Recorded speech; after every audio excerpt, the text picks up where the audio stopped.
नमस्कार, आप देख रहे हैं सी न्यूज भारत और मैं हूं आपके साथ ज्योति अरोरा। प्रमुख समाज सेवी और भाजपा नेता पप्पू तिवारी और उनके साथ उपस्थित लोगों से हमारे संवाददाता ने 2022 विधानसभा चुनाव को लेकर बातचीत की। इस दौरान पप्पू तिवारी ने कहा कि राष्ट्र है, देश है तो हम हैं। उत्तर प्रदेश सहित पूरे भारत में भाजपा की लहर चल रही है और हर समाज के लोग राष्ट्र हित और विकास के मुद्दे को लेकर भाजपा के साथ हैं और आने वाले दिनों में उत्तर प्रदेश में भाजपा की प्रचंड बहुमत से सरकार बनेगी और योगी आदित्यनाथ मुख्यमंत्री बनेंगे। साथ ही उन्होंने कहा कि इस सरकार में बेटियां सुरक्षित हैं। पूर्व की सरकार में सरेआम बलात्कार हो जाता था और सपा के मुखिया मुलायम सिंह कहते थे कि लड़के हैं, गलती हो गई। स्वामी प्रसाद मौर्य को लेकर पप्पू तिवारी ने कहा कि वह सपा की झोली में है। इस बार वह अपनी सीट को बचा लें। 2 बार उनका बेटा चुनाव हारा है, इस बार उनकी बारी है। स्थित है जनपद भदोही के रजपुरा चौराहे स्थित प्रमुख समाज सेवी पप्पू तिवारी के यहाँ, जैसा कि हमारे साथ जुड़ चुके हैं कई विशेष मेहमान। आप भारतीय जनता पार्टी के वरिष्ठ नेता हैं और भी कई लोग हैं यहाँ पे बैठे हुए हैं। हम उनसे जानते हैं कि 2022 विधानसभा को लेकर किस तरह की तैयारियां चल रही हैं पार्टी के अंदर। आइए हम सीधा जुड़ते हैं प्रमुख समाज सेवी, गरीबों और दलितों के मसीहा माने जाने वाले पप्पू तिवारी जी से। आइए हम जानते हैं सर, जैसा कि मौसम ठंड का है लेकिन राजनीति बहुत ही गर्म चल रही है। जिस तरह से समाजवादी पार्टी से अर्पणा यादव अभी आई हैं, अभी प्रेस कॉन्फ्रेंस कर रही थी, उन्होंने कहा कि राष्ट्रवाद हमारा प्रमुख मुद्दा है, इसलिए हम भारतीय जनता पार्टी से। चुनाव में चर्चा भी रहती है, विपक्षी पार्टियां आरोप लगाते हैं कि भारतीय जनता पार्टी धर्म का सहारा लेती है और राष्ट्रवाद का सहारा लेती है। क्या कहना चाहेंगे? प्रथम मैं पत्रकार बंधु आपको बधाई देना चाहता हूं कि अर्पणा यादव ने ठीक कहा कि राष्ट्र है, देश है तब हम हैं, आप हैं। तो अर्पणा जी बधाई की पात्र हैं। उत्तर प्रदेश सहित पूरे भारत में बीजेपी की लहर चल रही है। गरीबों में, दलितों में, बैकवर्ड में, सामान्य में हर समाज के लोग माननीय मोदी जी को, योगी जी को पसंद कर रहे हैं। आपने देखा होगा राष्ट्र के हित में हर समाज का, हर तबका भारतीय जनता पार्टी के साथ है और आने वाले दिनों में उत्तर प्रदेश में प्रचंड बहुमत से भारतीय जनता पार्टी की सरकार बनेगी। 2022 में परम पूज्य योगी आदित्यनाथ महाराज जी उत्तर प्रदेश के मुख्यमंत्री बनेंगे। गरीबों को निःशुल्क राशन पूरे भारत में अगर मिला है, ये मोदी जी का देन है। उत्तर प्रदेश में योगी जी का देन है।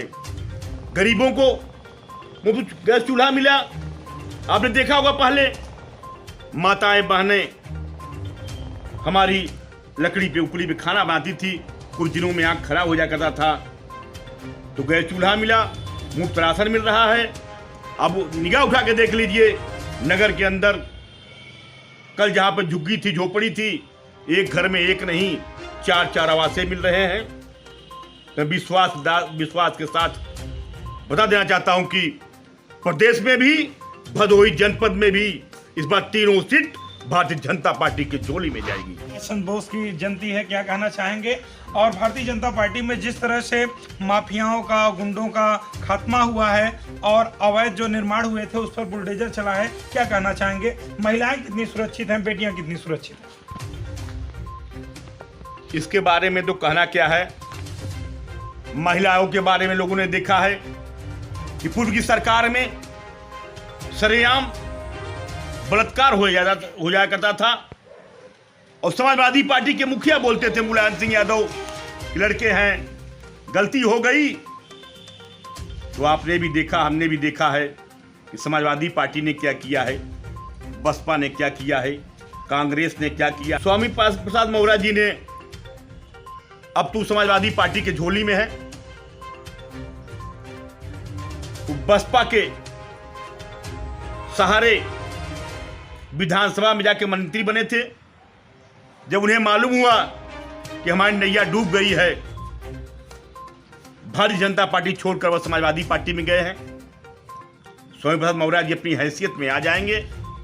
आप देख लीजिए, जहां हम आप बैठे हैं, हमारे आपके बीच में भारतीय जनता पार्टी के सुरेश पासवान जी जिला उपाध्यक्ष बैठे हैं, हमारे आपके बीच में हमारे मित्र बाबू साहब बैठे हुए हैं, हमारे आपके मित्र में हमारे भाई यादव जी बैठे हुए हैं, और हमारे आपके बीच में मौर्य समाज के धरोहर सोनू मौर्य जी बैठे हुए हैं। तो मौर्य समाज भारतीय जनता पार्टी के साथ है, यादव भारतीय जनता पार्टी के साथ है, दलित भारतीय जनता पार्टी के साथ है, ठाकुर भारतीय जनता पार्टी के साथ है, ब्राह्मण भारतीय जनता पार्टी के साथ है, और राष्ट्र को देखते हुए राष्ट्र हित में हिंदू मुस्लिम सिख ईसाई सभी भारतीय जनता पार्टी के साथ हैं। तो उत्तर प्रदेश में भारतीय जनता पार्टी की सरकार बनना अनिवार्य है और बन रही है। इसका जवाब स्वामी प्रसाद मौर्य को 2022 में 10 तारीख को मिल जाएगा। स्वामी प्रसाद मौर्य अपनी सीट को बचा लें, इनका बेटा 2 बार चुनाव हारा है, इस बार स्वामी प्रसाद मौर्य भी चुनाव हारेंगे। क्या कहना चाहेंगे सर 2022 विधानसभा चुनाव को लेकर किस तरह की तैयारियां चल रही हैं जनपद भदोही में? सपा के कितने नेता, दिग्गज नेता भारतीय जनता पार्टी में धड़ल्ले से ज्वाइन कर रहे हैं। एक स्वार्थी प्रसाद थे भारतीय जनता पार्टी, किसी तरह से स्वार्थी प्रसाद चले गए स्वार्थ सिद्ध करने। अभी 5 साल यहाँ स्वार्थ सिद्ध किए, इसके बाद चले गए हैं अखिलेश के पॉकेट में। स्वार्थी प्रसाद उनके पॉकेट में चले गए हैं और भारतीय जनता पार्टी की इतनी उसकी मतलब लहर चल रही है कि 300 प्लस उसको तो होना है। 300 प्लस में भारतीय जनता पार्टी सरकार बनाने वाली है। और भारतीय जनता पार्टी में कितने मुलायम की बहू आ गई, मुलायम सिंह यादव की बहू आ गई, और कितने उनके समधी आ गए। लेकिन अखिलेश यादव तो कह रहे हैं कि 10 मार्च भाजपा साहब। 10 मार्च कौन कर रहा है? वो अपना तो बचाए, वो साथ तो उनका साथ तो वो हो रहे हैं। आप लोग यहाँ पे चुनाव प्रचार कर रहे हैं। देखिए, प्रचार भारतीय जनता पार्टी को हो गई है।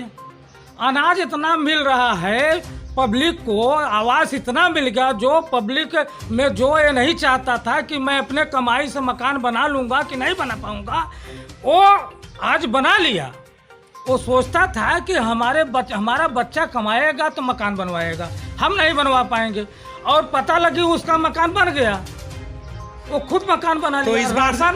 इस बार जाति समीकरण न होकर, जाति मुद्दा न होकर, केवल विकास के मुद्दे पे लोग वोट करेंगे और राष्ट्र के मुद्दे पे वोट करेंगे, यही आप कहना चाहते हैं? विकास पर वोट पड़ेगी, विकास के राष्ट्र पर, हिंदूवादी पर वोट पड़ेगी। जी हाँ, ये जानते हैं केशव प्रसाद भी मौर्य हैं, स्वामी प्रसाद भी मौर्य हैं, तो आप किन मौर्य के साथ हैं और किस पार्टी के साथ हैं? हम लोग सर बीजेपी के साथ हैं, और बीजेपी सरकार जो पूर्ण बहुमत सरकार बन रही है, हम लोग केशव मौर्य के साथ हैं। किन उपलब्धियों को लेकर आप जनता के बीच में जा रहे हैं? जितने भी गरीब लोगों को यहाँ पे आवास वगैरह मिल गया, राशन मिल रहा है, और किसी शासनकाल में ऐसा व्यवस्था नहीं हुआ, इसलिए बीजेपी शासन बनेगी। ये 2022 में किसकी सरकार देखना चाहते हैं, बुआ बबुआ या बाबा की? देखिए, ऐसी बात है कि जिस सरकार में विकास हो वही सरकार देखना है, और बीजेपी इस समय विकास को एकदम चरम सीमा पे हो, वही विकास होना है, इसीलिए भदोही से सीनू संवाददाता आशुतोष पाठक की रिपोर्ट। इस खास खबर में फिलहाल के लिए इतना ही। देखते रहिए सी न्यूज़ भारत।